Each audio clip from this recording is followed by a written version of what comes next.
समय के साथ कहीं हम अपने आप को ढाल पा रहे हैं या नहीं, इस पर आज हमें विशेष ध्यान देना है। क्या चाहता है समय हमसे? स्पेशल जो बाबा के बच्चे हैं, ईश्वर की संतान हैं, जो शिव के बालक हैं, जिनसे उम्मीदें लगाई हैं भक्तों ने, संसार ने, दुखियों ने, परेशान आत्माओं ने और भगवान ने, तो ऐसी आत्माओं से भगवान भी, आत्माएं भी और समय भी कुछ चाहता है। हमें क्या करना चाहिए और क्या कर लेना चाहिए अपने लिए, तो उसके ऊपर ही आज हम बात करेंगे। समय अनुसार एक तो अपनी मनोस्थिति बहुत ही पावरफुल रखनी है। कैसी भी स्थिति परिस्थिति सामने आए, कुछ भी समस्याएं हो, मन अनुकूल या प्रतिकूल स्थिति में हो, हमें अपनी स्थिति को डामाडोल नहीं होने देना। संकल्पों की पावर से, योग के बल से और ज्ञान की सूझबूझ से अपनी स्थिति को अब समय है एक रस बनाने का। बाबा ने कहा है कि परिस्थिति चाहे कैसी भी हो, आप उसे बदल सकते हो अपने मन की पावरफुल स्थिति से।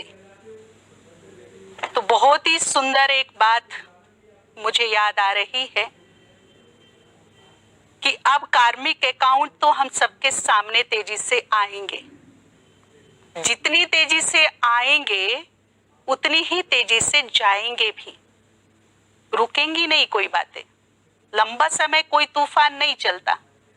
आप सबने देखा होगा जब आंधी तूफान भी आते हैं ना, तो वो लंबा समय नहीं आते, कुछ मिनटों के लिए या फिर आधा एक घंटे के लिए, मैक्सिमम 2-4 घंटे के लिए कोई तूफान होता है। लंबा नहीं चलता तूफान कभी। और उस तूफान में अडिग वही होता है, जीत वही पाता है, तूफान को तोहफा वही बना सकता है जिसकी जड़ें मजबूत हो। और जिसकी जड़ें कमजोर हैं वो उखड़ जाता है। तो हमें अपनी मनोस्थिति रूपी जड़ें बहुत मजबूत रखनी है। एक बल, एक भरोसा, संपूर्ण निश्चय बाबा के ऊपर। और कस के हाथ पकड़ने की जरूरत है। हाथ तो पकड़ा है हमने, परंतु अब इतना अच्छे से पकड़ लें कि कोई भी स्थिति परिस्थिति समस्या उस हाथ को ढीला ना कर पाए। जड़ें मजबूत रखेंगे तो तूफान तोहफा बन जाएंगे। तो लंबा समय तूफान नहीं चला करते, शॉर्ट टाइम के लिए आते हैं और कुछ ना कुछ फिर देकर भी जाते। दूसरी बात, जब कर्म हमने किए, क्योंकि हमारे ही कर्मों का लेन देन खाता, हिसाब किताब वर्तमान समय में हमारे सामने आएगा। अगर हम दोषपूर्ण दृष्टि से देखें कि इसने ऐसा किया, उसकी वजह से ऐसा हुआ, कारण कोई भी बना हो, लेकिन उस कारण के पीछे भी कोई तो कारण है। बिना कारण कोई भी बात नहीं हो रही। बहुत ही सुंदर कहावत है, एक झोली में फूल हैं, एक झोली में कांटे, कुछ तो कारण होगा। एक ही घड़ी एक ही समय दो आत्माएं जन्मती हैं, एक महलों में एक झोपड़ी में, कुछ तो कारण होगा। तो ये कारण ही अगर हमारे समझ में आ जाए तो समस्त समस्याओं का निवारण हमारे ही पास है। तो जो कुछ भी हमारे साथ घटित हो रहा है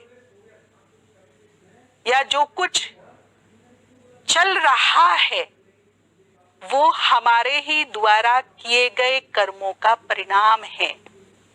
चाहे वो इस जन्म से रिलेटेड हों, 100 साल पीछे के हों या हजारों साल पीछे के हों, कर्म हमारा जब तक पीछा नहीं छोड़ते, जब तक उनका लेन देन क्लियर ना हो जाए। तो जो भी स्थिति परिस्थिति हम लोगों के सामने आ रही हैं या आएंगी या आकर चली गई, तो एक्सेप्टेड, मेरे ही द्वारा किए गए कर्मों का ये कुछ ना कुछ परिणाम है। जब किसी चीज को हम स्वीकार कर लेते हैं ना, तो मन हल्का रहता है। स्वीकार करना बड़ी बात है, और जब हम किसी चीज को स्वीकार नहीं करते, तो वो बातें मन को बोझिल कर देती हैं।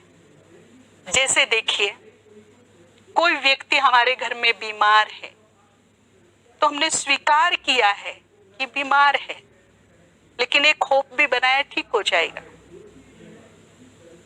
तो जब हम स्वीकार कर लेते हैं तो मन विचलित नहीं होता, लेकिन अगर स्वीकार ना करें तो कहीं ना कहीं बोझिल होता है। तो जो भी स्थिति परिस्थिति मेरे सामने आ रही है, उसमें ना तो मैं संशय बुद्धि बनूं, ना होपलेस हूं, ना विचलित हूं, बल्कि उस वक्त जरूरत है, समय की डिमांड है कि मैं एक तो अपने योग बल को एक तपस्या का, एक साधना का स्वरूप बना दूं, एक ज्वालामुखी योग, प्रज्वलित योग, अग्नि जलम। दूसरा, कुछ ना कुछ तेजी से, यथाशक्ति, यथा सामर्थ्य पुण्य कर्मों को बढ़ाऊं। उस समय सख्त आवश्यकता होती है पुण्यों के बल की, और मैंने ये देखा, हम सबका ये अनुभव है कि जिनके पास पुण्यों का बल होता है, जिनके पास पुण्यों की पूंजी और दुआओं की ताकत होती है, वो बड़े से बड़ी विपदा आपदाओं को पराजित करके बाहर निकल आते हैं। हमने इसी कोरोना काल में देखे ऐसे बहुत सारे एग्जाम्पल। एक जापान के रेसलर थे, बहुत ही पावरफुल, बहुत पावरफुल डाइट, परंतु उनको कोरोना हुआ और वो उससे लड़ नहीं पाए। समथिंग 40 इयर्स के आसपास होंगे, चले गए। लेकिन एक 90 साल की कमजोर बूढ़ी दादी मां कोरोना को जीत कर लास्ट मोमेंट में लड़ करके वेंटिलेटर हटा करके वापस आ गई। क्या काम कर रही है? जहां हमारी मन की शक्ति, हमारा मनोबल काम करता है, वहां दुआएं और पुण्यों का बल भी काम करता है। तो आज हमें इस बात पर विशेष ध्यान देना है कि अब समय की डिमांड है, हम दुआओं का और पुण्यों का खाता बढ़ाते चलें। जब हमारे कुछ काम नहीं आएगा, इस धरा पर सब धरा का धरा रह जाएगा, तब हमारे पुण्य कर्म और हमारी दुआएं सच्चे साथी बनकर, सच्चा सहारा बनकर, सुरक्षा कवच बनकर हमारा साथ देंगे, हमें रास्ता दिखाएंगे, भटकाने से बचा लेंगे। तो जहां धन, दौलत, पद, पोजीशन सब खत्म हो जाता है, कुछ काम नहीं आता, वहां पुण्यों की पूंजी, दुआओं की दौलत हमारे काम आती है, सच्ची सपोर्ट बनती है, सहारा बनती है। बड़ी से बड़ी आपदाओं से निपटने के लिए, मुसीबतों से निपटने के लिए पुण्य कर्म का बल बहुत जरूरी है। पुण्य कर्म की पूंजी के साथ हम ऐड करेंगे पुण्यों का बल। पुण्यों का बल चाहिए अब हमको। तो बल कैसे प्राप्त होगा? पुण्य तो दुनिया में भी बहुत करते हैं, अल्पकालीन करते हैं, थोड़े समय उसका फल मिल जाता है, लेकिन फिर वही स्थिति, 4 दिन पेट भर लिया, 5वें दिन फिर भूखे। परंतु जो परमात्मा के निमित्त पुण्य कर्म किए जाते हैं, अविनाशी सत्ता के लिए, सर्वोच्च सत्ता के लिए जो हम पुण्य कर्म करते हैं, उसका फल भी अविनाशी होता है, अल्पकालीन नहीं होता, दीर्घकालीन चलता है। परंतु बल उन कर्मों में भरता है जिस कर्म में कोई स्वार्थ ना हो, कोई इच्छा ना हो, कोई कामना ना हो। अगर पुण्य कर्मों में हमारी नीयत में खोट आ जाए कि मुझे नाम मिले, शान मिले, मेरी पूछ हो, मेरी पहचान हो, मुझे आगे रखा जाए, मेरी ये इच्छा पूर्ण हो जाए, मेरा ये स्वार्थ सिद्ध हो जाए, ये कामना मेरी पूर्ण हो जाए, तो पुण्य कर्म तो हुआ नो डाउट, परंतु उसकी जो ताकत थी, जो उसका बल था, वो खत्म हो जाता है, वो समाप्त हो जाता है। जैसे आपने कोई फ्रूट खरीदा, फॉर एग्जाम्पल आपने एप्पल खरीदे, बड़े महंगे एप्पल लाल लाल सुंदर सुंदर देख करके अपने घर में लेकर आए, आपकी इच्छा हुई खाने की, और जैसे ही एप्पल काटा तो अंदर से पूरा काला था, खाने के लायक नहीं था फल, लेकिन खाने के लायक नहीं है, बेकार, शक्तिहीन। लाए थे फल देख करके पर बेकार निकला। तो पुण्य हो जाते हैं, परंतु उसका बल अगर हम खत्म कर देते हैं तो वो निष्फल जाते हैं हमारे पुण्य कर्म। तो पुण्य कर्म करने से पहले एक बार हम अपनी नीयत को जरूर चेक कर ले एक बार। अगर नीयत में होगी खोट तो लगेगी भारी चोट, फल नहीं मिलेगा, निष्फल जाएगा। और पुण्य चाहिए भी जरूर, उसके बिना गुजारा भी नहीं हमारा। हमने देखे ऐसे बहुत सारे एग्जाम्पल्स हैं हम लोगों के, आप लोगों के सबके सामने,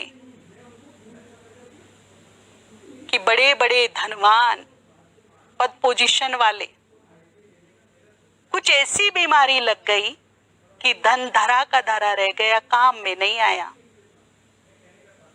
लेकिन कुछ ऐसे भी देखे कि जो मीडियम फैमिली से हैं या कुछ पुअर लोग हैं, उनके पास दुआएं हैं, पुण्यों का बल है, लेकिन धन नहीं है, पद पोजीशन नहीं है, फिर भी वो पार कर लेते हैं, विजयी हो जाते हैं। तो पुण्यों का बल हमारे लिए बहुत बहुत जरूरी है और ये समय की डिमांड है।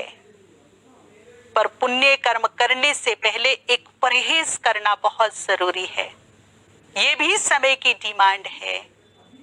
और ये बाबा की उम्मीद है, बाबा हमसे चाहते हैं कि अब समय अनुसार केवल पुण्य कर्म ही हम करें, सूक्ष्म स्थूल कोई भी पाप कर्म ना हो जाए हमसे, नए कर्म बंधन ना बने। जो पूर्व के 63 जन्मों की कुछ नेगेटिव कार्मिक अकाउंट मेरे साथ चल रही, उनकी मोटी मोटी गांठें लगी हुई हैं, उन गांठों को, उन गठरियों को मैं खोल नहीं पा रही हूं अभी तक। और अब जब समय अपनी समाप्ति की ओर है, जग युग परिवर्तन की सुंदर वेला हमें दिखने लगी है, अब मैं नए कार्मिक अकाउंट बनाऊं, तन से, मन से, धन से, संकल्प से, वाणी से, तो क्या मेरे पास इतना वक्त है? इतना समय है, इतनी सामर्थ्य है कि मैं उन्हें नील कर पाऊंगी? पिछले अभी तक खुले नहीं, पिछले अभी तक भस्म नहीं हो पा रहे, समाप्त नहीं हो पा रहे, काट नहीं पा रही हूं, और नए और बना दिए, तो कब, कहां, किस तरह इनसे निजात पाऊंगी मैं? तो तीसरा नेत्र खोलकर, समय को भांपकर, समझदारी से इस समय मुझे क्या करना है, क्या नहीं करना है, वो अपनी सूझबूझ के साथ अपने ज्ञान के बल को प्रयोग में लाते हुए डिसाइड करेंगे हम सब। तो पाप को, चाहे वो सूक्ष्म हो, स्थूल तो बाबा के बच्चे नहीं करते, बड़े बड़े पाप नहीं होते, पर छोटे छोटे मोटे पाप हो जाते हम सबसे, हम सबसे, हम भी उसमें शामिल हो सकते, हो जाते। मन से किसी के लिए अशुद्ध यातनाएं होती हैं, मनोरोग होते हैं, मन के टेंशन होते, डिप्रेशन जैसी बीमारी होती है। तो मन के रोगों से मुक्त होने के लिए मेरा मन जन्म जन्म दुरुस्त रहे, स्वस्थ रहे, मेरा मनोबल चढ़ा बढ़ा रहे, मन एकाग्र हो, मन भटके नहीं किसी भी जन्म में, मन की शांति हो, मन का चैन हो, मन का सुख हो, मन का सुकून हो, तो अपने लिए भी और दूसरों के लिए भी शुभ शुभ सोचिए, अच्छा सोचिए, शुभ भावनाएं रखिए। क्योंकि मैंने अभी आपको बताया कि कार्मिक अकाउंट भी तेजी से हमारे सामने आ रही हैं, और कोई व्यक्तियों से भी हमारे कड़े कर्म बंधन है, हिसाब किताब है, हम उलझ जाते हैं, नो डाउट। लेकिन उलझने से अच्छा है कि हम समझदारी से इस समय को भांपकर कुछ अलग निर्णय लें। जिनसे भी हमारे कड़े कार्मिक अकाउंट्स हैं, चित्त शांत करके, उलझो नहीं। मान लो किसी ने बड़ा ही कष्ट दिया है, आप बिल्कुल राइट हो, कलयुग में ऐसा हो रहा है, ये कलयुग की अति घोर अति चल रही है। या हमने देखा है कि सड़क पर आप बिल्कुल राइट जा रहे हो, अपनी साइड जा रहे हो, बिल्कुल ठीक चल रहे हो, स्पीड बिल्कुल ठीक है, लेकिन कोई भी आता है ठोक के चला जाता है। आप देखते रहते हो, अरे मैं तो बिल्कुल राइट थी, मेरी तो 1% भी गलती नहीं, लेकिन मुझे ठोक के चले गए। चांस भी नहीं देते कि हम साइड हो जाएं, थोड़ा सा इतना चांस भी नहीं मिलता हमको। ये होना स्वाभाविक है, ये कलयुग के लक्षण है, ये स्वाभाविकता है। अगर बिच्छू डंक ना मारे तो उसकी स्वाभाविकता का पता कैसे चलेगा? कलयुग में ये सब चीजें ना हो तो कलयुग कलयुग है ये कैसे मालूम पड़ेगा? ये कलयुग के लक्षण है, निशानियां हैं।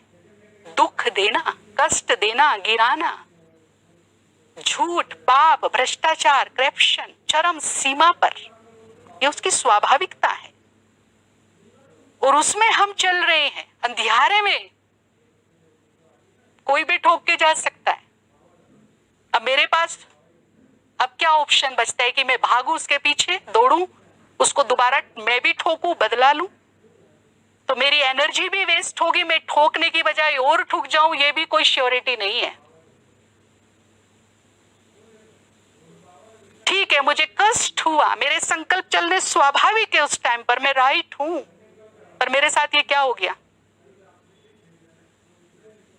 परंतु उस आत्मा को भगवान के भरोसे कर दीजिए, जिसने मेरे साथ जो कुछ किया बाबा, ये आत्मा आपके भरोसे, ड्रामा के भरोसे। और अपने चित्त को शांत करके एक बड़ा शक्तिशाली फार्मूला अपनाना है।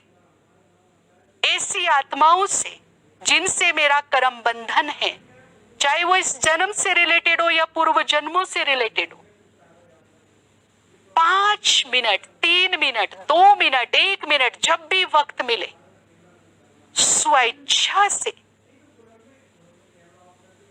उन आत्माओं से संकल्प से जुड़िए और अपने मन की फ्रीक्वेंसी उन तक भेजिए, जुड़िए, उनसे बात कीजिए, माइंड टू माइंड टॉक कीजिए, जिनसे मेरे कड़े कार्मिक अकाउंट है। उन्हें आत्मा रूप में देखकर मन ही मन बात कीजिए कि जो भी मेरे आपके कड़े कार्मिक अकाउंट हैं, जाने अनजाने में हुए हैं, अज्ञानवश हुए हैं, विकारों के वश हुए हैं, मैं उन्हें स्वीकार करती हूं। अगर मेरे से आपको कष्ट पहुंचा है, तकलीफ पहुंची है, ठेस पहुंची है, दुख हुआ है किसी भी प्रकार का, तो मैं अपनी गलतियों को स्वीकार करती हूं और सच्चे हृदय से आप सबसे क्षमा मांगती हूं। हे आत्माओं, मुझे माफ करो, क्षमा करो, क्षमा करो।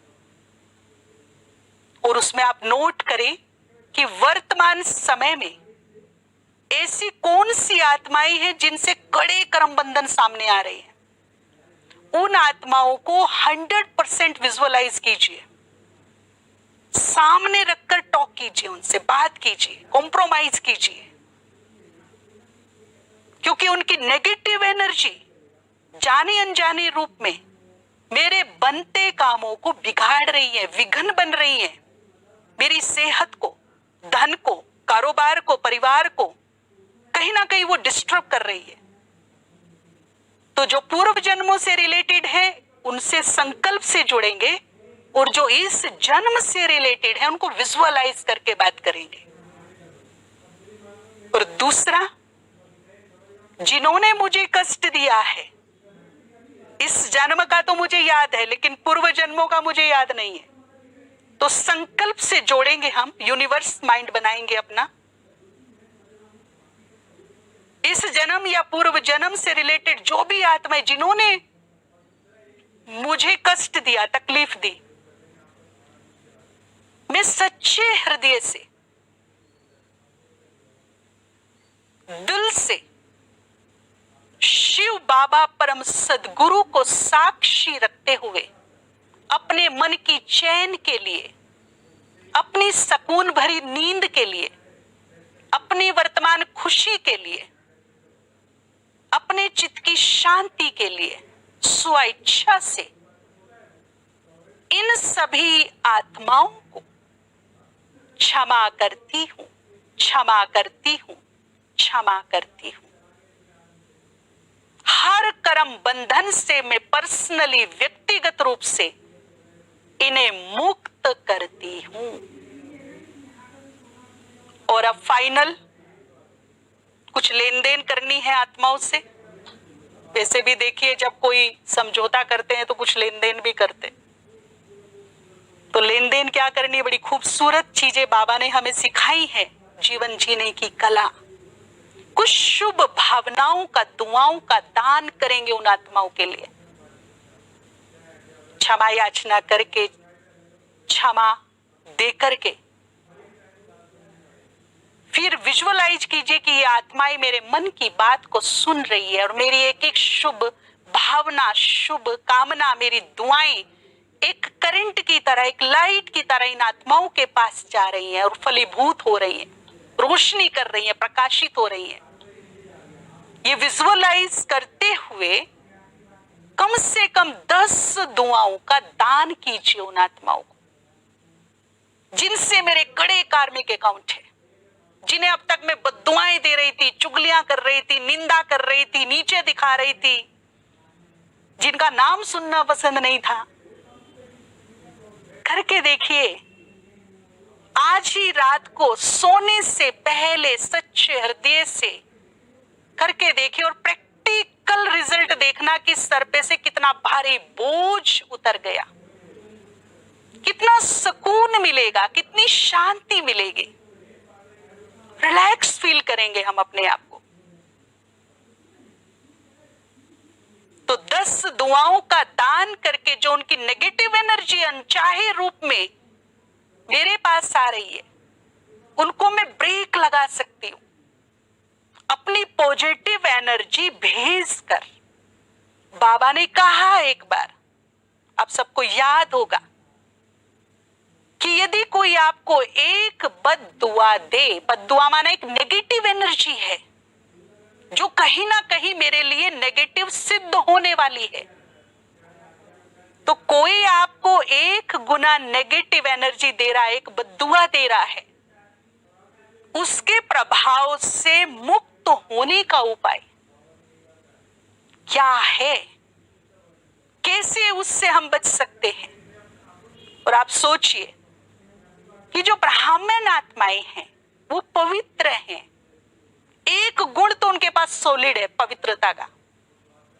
और यदि कोई अशुभ भावना, कोई बद्दुआ उनके मुख से निकल जाए तो वो पवित्र आत्माएं हैं, पवित्र बन रही हैं। लग सकती है कहीं ना कहीं उसका प्रभाव आ सकता है हमारे पास। उस प्रभाव से मुक्त होने का उपाय बुद्धिवानों के बुद्धिमान ने बताया कि वो एक बद्दुआ दे, उसके असर को, उसके प्रभाव को काटने के लिए इमीडिएट आप 10 दुआओं का दान करो। 10 दुआएं दो उसको, तहे दिल से, अंतरात्मा से।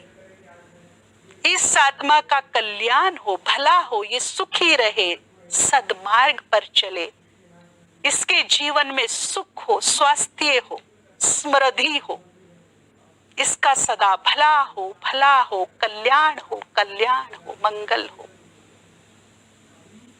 इस प्रकार से एक पॉजिटिव फोर्स जब यहां से भेजेंगे तो उनकी जो नेगेटिव एनर्जी मेरे बनते कामों को बिगाड़ रही है, मेरे मन के चैन को बेचैन कर रही है, ईर्ष्या की बदले की अग्नि मेरे मन में जल रही है, वो ठीक हो जाएगा।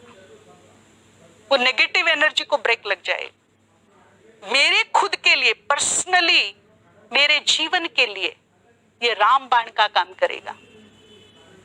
तो समय की डिमांड है कि उलझना नहीं है। अब ऊपर जजों का जज बैठा है जज करने के लिए। कर्म गति अटूट है, अटल है, टाले नहीं टलती है। मैं चाहूं, भगवान भी चाहे, तब भी कर्म गति नहीं टलेगी। इसीलिए कर्म सिद्धांत पर विश्वास करते हुए जिसने जो किया उसे वो फल अवश्य प्राप्त होगा। आज नहीं तो कल होगा, होगा, होगा, उसे कोई रोक नहीं सकता। तो उसे समय के भगवान के हवाले कर दो, अपने चित्त को शांत कर दो। मुझे वो अब कर लेना है जो मुझे करना चाहिए। लास्ट से लास्ट बाजी लगी है, लेट हुए हैं परंतु अभी भी वक्त है। टू लेट होने के बीच में थोड़ा सा वक्त है। अब मुझे जहां पुण्य कर्म करने हैं, निस्वार्थ भाव से करने हैं। कहावत है ना, नेकी करो और दरिया में फेंक। तो सबसे पहला पुण्य तो यही करना है, क्षमा दान। दान को बहुत बड़ा पुण्य माना जाता है ना। बोरी भर के चावल पड़े हैं, 1 किलो दे दिया, कोई बड़ी बात नहीं। लेकिन जिसने दिल दुखाया, जिसने विश्वासघात किया, जिसने दर्द दिया, जख्म दिए, नीचा दिखाया, बड़ा दिल करके, बड़ी सोच से, बुद्धिमता के साथ, समय की डिमांड के अनुसार उस आत्मा को क्षमा दान करना, अपनी भूलों की क्षमा मांगना, ये बहुत बड़ा दान है, बहुत बड़ा दान। इससे बड़ा महापुण्य कोई हो ही नहीं सकता। दूसरा, अब समय डिमांड कर रहा है दूसरा महापुण्य जो हमें इसी मन से करना है, जो दुखी, अशांत, परेशान, भयभीत, अंडरलाइन भयभीत आत्माएं हैं, अपने जीवन के कुछ क्षण निकालकर, कुछ पल निकालकर महाशक्ति परम सत्ता से जुड़कर उसके वाइब्रेशन, उसके एनर्जी खुद में प्रवेश करवाते हुए उन आत्माओं को दो, उनसे जुड़ो। जिस भी संकल्प से हम योग करते हैं, हमारी एनर्जी वही काम करती है। मान लीजिए मैं ये संकल्प करके मेडिटेशन कर रही हूं, योग कर रही हूं कि जो शांति के प्रकंपन अब मुझे शांति के सागर से मिल रहे हैं, या जो शक्ति के प्रकंपन मुझे शक्ति के सागर परमात्मा से प्राप्त हो रहे हैं, वो प्रकंपन, वो वाइब्रेशन, वो एनर्जी उन आत्माओं को भी प्राप्त हो जो दुखी हैं, भयभीत हैं, विचलित हैं, अशांत हैं।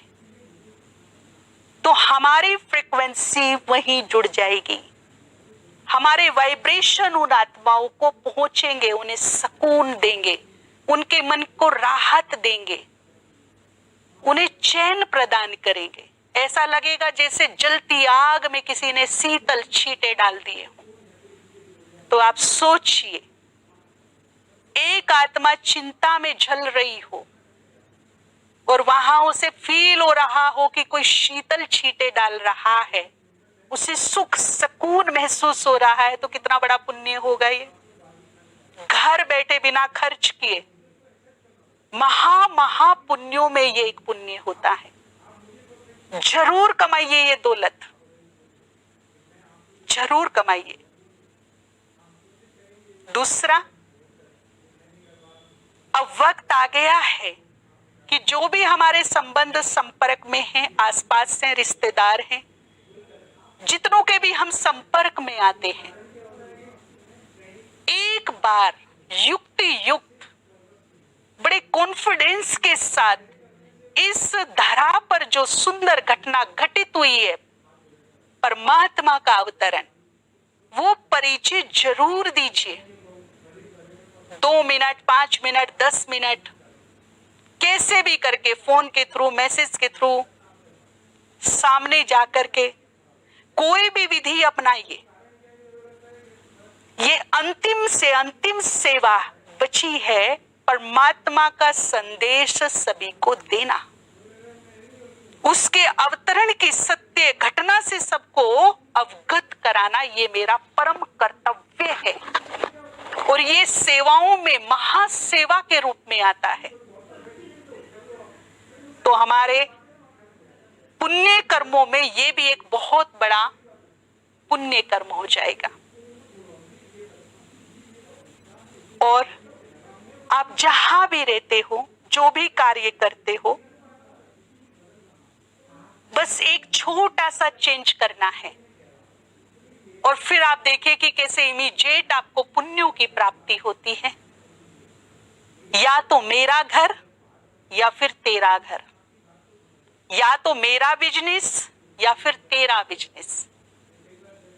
मेरे को तेरे में कन्वर्ट करना है, समर्पण भाव। घर मेरा नहीं, घर मेरे बाबा का। परिवार मेरा नहीं, परिवार मेरे बाबा का। कारोबार मेरा नहीं है, मेरे बाबा ने मुझे दिया है। ये अपने अंतर मन में मैं बसा लूं। जब सुबह उठूं, भगवान का लाख लाख धन्यवाद करूं, चाहे सिचुएशन कितनी भी क्रिटिकल है। और क्रिटिकल सिचुएशन में यदि दिल खोल करके मैं ऊपर वाले का धन्यवाद करूं, तो इस धन्यवाद का चमत्कार देखना क्या मिलता है। उल्हाने नहीं, शिकायतें नहीं, गिले शिकवे नहीं, सिर्फ शुक्रिया, धन्यवाद, धन्यवाद, शुक्रिया। तूने जो कुछ दिया, तेरा लाख लाख शुक्रिया। तूने सच्चा सहारा दिया, बार बार धन्यवाद। सत्य ज्ञान दिया, बार बार धन्यवाद। भटकाव से बचाया, लाख लाख धन्यवाद। सच्चा साथी बना, बहुत बहुत धन्यवाद। मेरी भूलों को संभाल लिया, मुझे अपना लिया। कोटि कोटि बार धन्यवाद। जो कुछ प्राप्ति हुई है, चाहे लौकिक में हुई है या अलौकिक रूप से हुई है, उसका धन्यवाद कीजिए, तहे दिल से धन्यवाद कीजिए। उल्हायने शिकायतें गिले शिकवे खत्म, हर हाल में तेरा शुक्रिया। जो तुझे मंजूर वो हमें मंजूर। ऐसा समर्पण भाव चाहिए। और फिर इस समर्पण का ना आनंद देखिए क्या है, क्या मिलता है इस समर्पण का रिटर्न। कैसे भगवान हम पर कुर्बान जाता है। मेरा समझोगे बोझ होगा, उसका समझोगे वो संभालेगा। अगर आप कोई मुझे जिम्मेदारी दे दो तो ड्यूटी मेरी है ना, फिर आपकी नहीं है। लेकिन ये चीजें होती हैं दिल से, दिमाग से नहीं, दिल से सौंप दो। बहुत सुंदर अवसर मिला है ये सौंपने का, और उसका भरपूर रिटर्न प्राप्त होगा। एक माता ने पाई पाई करके पैसे इकट्ठे किए। बहुत गरीब माता थी, मजदूरी करती थी, 2 बच्चे भी थे, उनको भी पालती थी। जो मजदूरी कर कर लाती थी, उस माता की एक ऐसी हिस्ट्री है कि शायद यज्ञ में इतनी बड़ी कुर्बानी किसी ने दी हो। यज्ञ के प्रति सेवा भाव इतना, बाबा के प्रति लगन इतनी, प्यार इतना। जो माता खेतों में मजदूरी करती है 8 घंटा, घर का काम करती है, बच्चों को पालती है, सरकारी स्कूल में भेजती है पढ़ने के लिए, वो माता ने शाम का भोजन करना बंद कर दिया। क्यों? मेरे भोजन के हिस्से के जो पैसे हैं वो मैं बचाऊंगी और उसे मैं यज्ञ में भेजूंगी। मेरे भी तिल फूल कुछ यज्ञ में लगने चाहिए, मेरा भी धन कुछ तो यज्ञ में लगना चाहिए। धन का अभाव था, लेकिन जहां आस्था होती है वहां कोई ना कोई रास्ता अवश्य निकलता है। अपने पेट पर पट्टी बांधकर माता ने कम से कम 1-1.5 वर्ष तक एक मिट्टी की हांडी ली, उसमें वो पैसा इकट्ठा करने लगी। 50 पैसा, रुपया, जितना भी बचता उसमें डालती जाती, कपड़े से बांध देती। 1-1.5 साल के बाद उसे मौका मिला माउंट आबू आने का। सोचा बाबा को ये मटकी देके आऊंगी अपने हाथों से, यज्ञ सेवा में सफल हो जाए, मेरा जीवन धन्य हो जाए।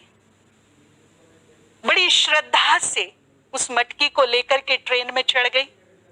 कोयले की ट्रेनें होती थी उस टाइम पर, जगह जगह ट्रेन रुकती जाती हैं। रात का वक्त था, कोई चोर चढ़ा और माता की मटकी लेके साफ। अब सोचिए कि माता पर क्या बीती होगी।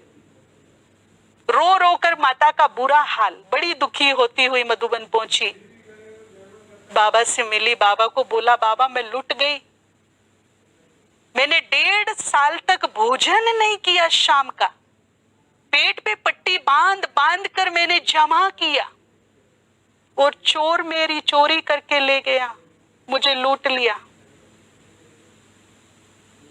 बाबा एक रस मुस्कुरा करके माता की बातें सुन रहे थे।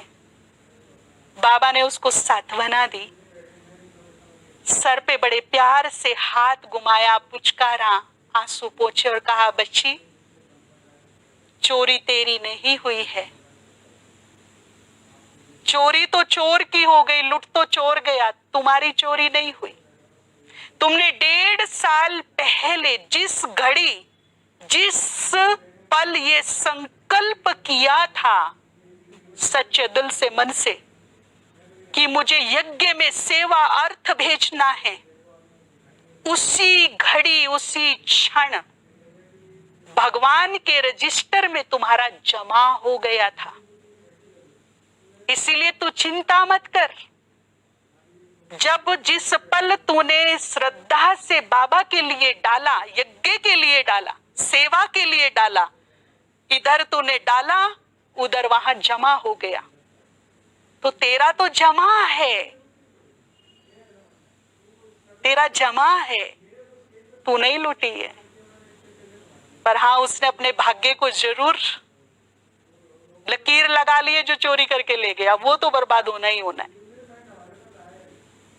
इसीलिए पता नहीं कौन सी घड़ी, कौन सा क्षण, कौन सा पल मेरे लिए अंतिम पल बन जाए, उससे पहले मैं भी तेरी, मेरा सब कुछ तेरा, ये परिवार तेरा, ये घर तेरा, इस घर में जो कुछ है सब तेरा। मन से समर्पित कर दो। बाबा ने मुझे यहाँ रहने का स्थान दिया, संभालने का मौका दिया, दृष्टि बन कर रहे हम, तो मन के बहुत सारे बोझ खत्म हो जाएंगे और बहुत बड़ा पुण्य हो जाएगा।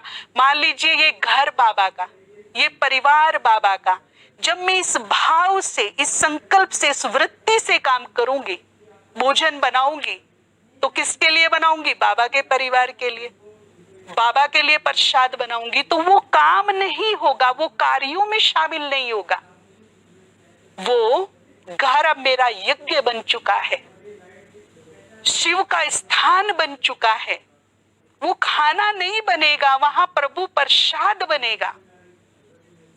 और प्रभु का प्रसाद, प्रभु के बच्चों के लिए जो प्रसाद बन रहा है, वो कार्यों की लिस्ट में नहीं, सेवा की लिस्ट में आएगा। और सेवा का मेवा तो 100% मिलता है। ये पुण्य कर्म है। इस तरह से हम अपने पुण्यों की पूंजी को बढ़ा सकते हैं। कोई भी कर्म शुरू करो, आधा मिनट बैठकर बाबा से दृष्टि लेकर उसका आह्वान करके शुभ संकल्पों के साथ शुरुआत करो। और जब कर्म समाप्त हो जाए उसको अर्पित कर दो। जब हम कर्म परमात्मा याद से शुरू करेंगे, उसके आह्वान से शुरू करेंगे, उसकी स्मृति में कर्म करेंगे और कर्म समापन में उसको अर्पित कर देंगे, तो देखिए कर्मातीत स्थिति कैसे होती है। और हम कर्म योगी का अनुभव कितना सुंदर कर पाएंगे। तो केवल बैठकर समाधिस्थ होकर ही योग नहीं करना, कर्म योगी भी बनना है मुझे। हर कर्म में कुशलता लानी है योग के द्वारा, उसके साथ के द्वारा, उसकी ब्लेसिंग के द्वारा, उसकी कृपा दृष्टि के द्वारा। और फिर उस कर्म को सौंप। अभी वक्त है कि हम जन्म जन्म धनवान कैसे बने। जब धन का दान हो तो धनवान बनेंगे। तो हम यथाशक्ति अनुसार जितने हमारी सामर्थ्य है, और मैं उन भाई बहनों से विशेष कहूंगी जिनके पास शॉर्टेज है धन की, वो विशेष सुनिए इस बात को। जब हमारे पास कमी है, शॉर्टेज है, तब आप प्रभु निमित्त स्वेच्छा से, आस्था से, दिल से एक पाई ही निकालिए, पर निकालिए जरूर। उसका चमत्कार देखिए आप क्या होता है। फिर जो धन का हिस्सा परमात्मा की सेवा में, पुण्य कर्मों में लग जाता है, उस धन में ऐसा आकर्षण भर जाता है कि 1 रुपया 10 रुपए को खींचने की ताकत रखता है। लेकिन भाव मेरा शुभ हो, मंगलकारी हो, कल्याणकारी हो, सेवार्थ हो, तो भले ही आपके पास ज्यादा नहीं है, शॉर्टेज है, खास उन भाई बहनों के लिए अगर आपको धन की प्रॉब्लम हो रही है, तो आज से, अभी से ही, भले ही आप 1 रुपया लीजिए राइट हैंड में, उसे चार्ज कीजिए, उसमें आकर्षण भरिए, अट्रैक्शन पावर, ताकि आपके हाथ से जो भी धन दूसरे हाथ में जाए, उसमें एक ऐसी आकर्षण पावर हो कि वो जितने हाथों में जाए उतना ही गुणा बढ़ा करके वापस आपके हाथ में आ जाए। और वो तब होगा जब हम पुण्य कार्यों में उसको श्रद्धा से, आस्था से लगाएंगे, स्वेच्छा से, स्वार्थ से नहीं, कामना से नहीं। राइट हैंड में आप लीजिए, जितनी भी आपकी सामर्थ्य है, शक्ति है, चार्ज कीजिए बाबा के सामने बैठकर। हे धन लक्ष्मी, तेरा लाख लाख शुक्रिया, तुम हमारी मूलभूत आवश्यकताओं को पूर्ण करते हो, तुम्हारी शुक्रिया, धन्यवाद, थैंक यू। फिर अब तुम मेरे हाथ से जिस भी हाथ में जाओ, शुभ कार्यों में लगना, मंगलकारी कार्यों में लगना। बाबा की भंडारी में जाओ तो जो अभी तक बाबा की सेवाएं रुकी हुई हैं, उन रुकी हुई सेवाओं को पूर्ण करना, 100% सफल हो जाना, पुण्य कार्यों में लग करके।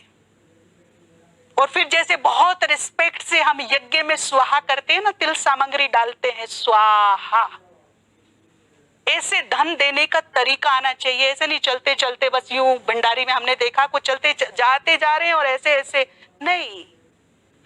अगर कोई आपको ऐसे फेंक कर दे तो कैसा लगेगा? श्रद्धा से, बड़े भाव से, यहां सारा सौदा हमारे भावों का है। 2 पल रुकिए, बड़ी श्रद्धा से आप यज्ञ में स्वाहा कर रहे हैं तो स्वाहा है की तरीके से करिए, बड़े रिस्पेक्टली, सम्मान से। जैसे बाबा को दे रहे हैं तो किस तरह देंगे? दोनों हाथों से, बड़े सम्मान से स्वाहा। जितना रिस्पेक्ट से देंगे, मुस्कुराते हुए देंगे, थैंक यू बोलते हुए देंगे, उसमें आकर्षण इतनी बढ़ेगी कि इधर पुण्य कार्यों में लगेगा, बाबा की रुकी हुई सेवाओं में लगेगा, और उधर तुम्हारे रुके हुए कार्य चालू हो जाएंगे। ये लॉ ऑफ अट्रैक्शन है, जो दोगे वो मिलेगा, जैसा सोचोगे वैसा होगा। तो इस प्रकार से हम अपने पुण्य कर्मों को बढ़ाते जाएंगे, अपने मन के द्वारा, तन के द्वारा, धन के द्वारा और अपनी वाचा के द्वारा। थैंक यू, शुक्रिया। पुनः फिर मिलेंगे हम लोग जल्दी ही। ओम शांति।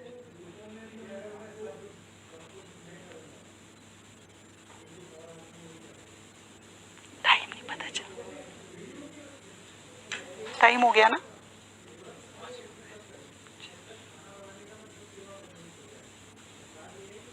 दो मिनट योग करें, साढ़े 6:30 तक। हाँ, तो हम 5 मिनट सभी भाई बहनें जो भी सुन रहे हैं, बहुत सुंदर मेडिटेशन करेंगे, उसके बाद ही उठेंगे।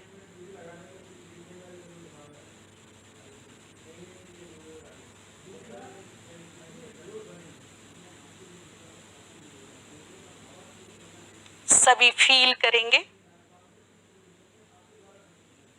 मैं शरीर में विराजमान पावरफुल, शक्तिशाली आत्मा हूं। इस शरीर से खुद को अलग करेंगे। महसूस कीजिए ये प्रकृति से बना हुआ शरीर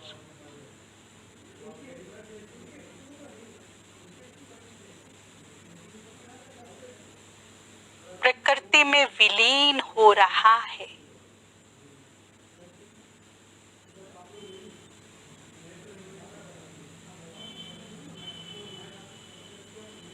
एक एक तत्व को अपने शरीर से जाता हुआ देखिए।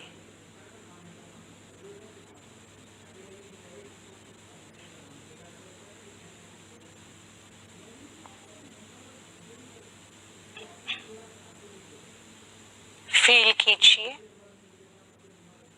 आकाश तत्व निकलकर आकाश में समा गया।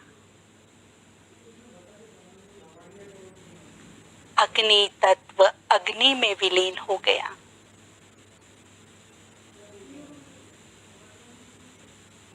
वायु तत्व निकलकर महावायु में समा गया। अब देखिए मेरी बॉडी से जल तत्व निकलकर जल में विलीन हो रहा है।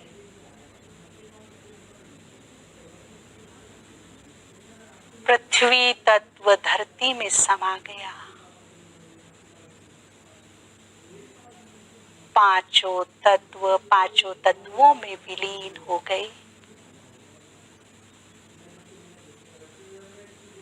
अब मैं बची आत्मा, स्टार, ज्योति।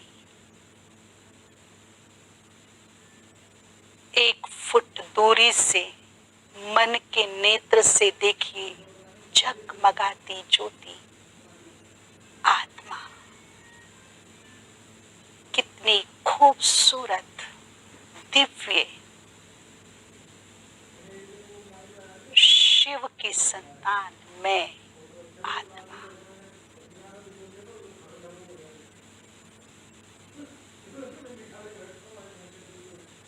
अनंत शक्तियों से भरपूर, अजय, अमर, अविनाशी सत्ता।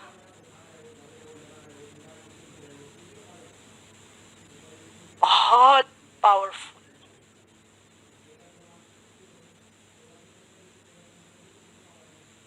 देखिए, झांक कर अपने अंदर शक्तियों का मिनी सागर है मेरे पास।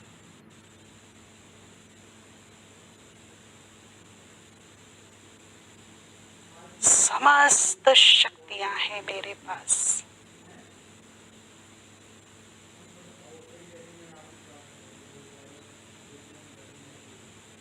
मैं स्वयं शक्ति के सागर परमात्मा की संतान, अति शक्तिशाली हूं।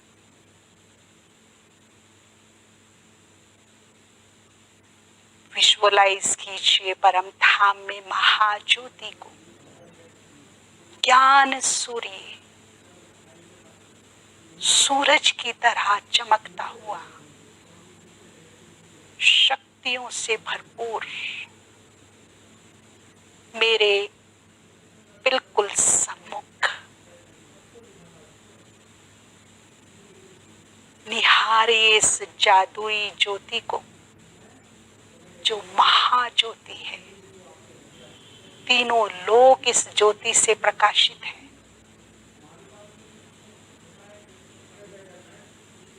इनके पावरफुल प्रकंपन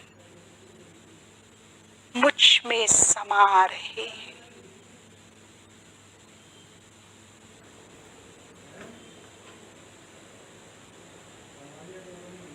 इनकी विल पावर मुझे मिल रही है।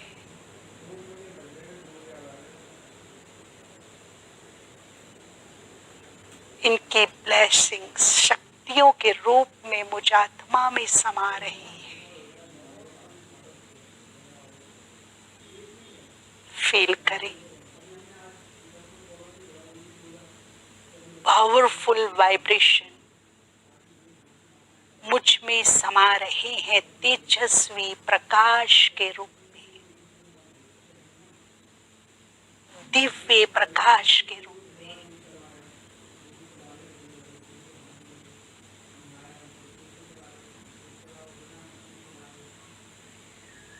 मेरी कमी कमजोरियां इस प्रकाश के सामने दग्ध हो रही हैं,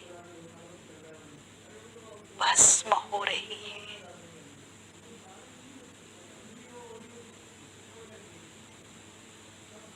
मैं पावरफुल सोल, अनंत शक्तियों से भरपूर हूं।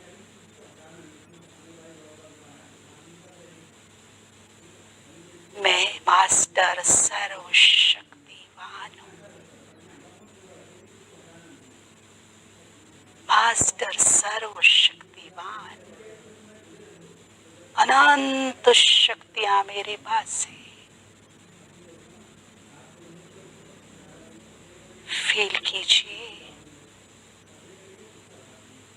हमारे अंतर मन में मर्ज हुई शक्तियां एक्टिवेट हो रही है, जागृत हो रही है।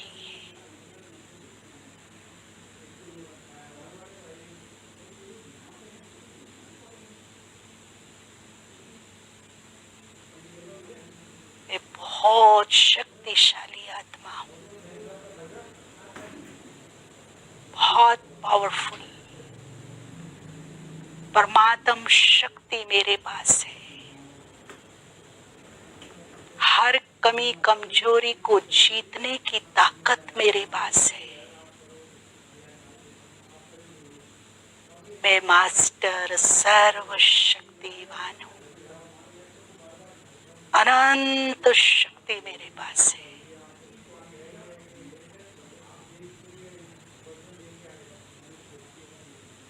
महसूस करें मेरे चारों ओर पावरफुल प्रकंपन फैल गए हैं। मेरा आभा मंडल शक्तियों से भर गया है।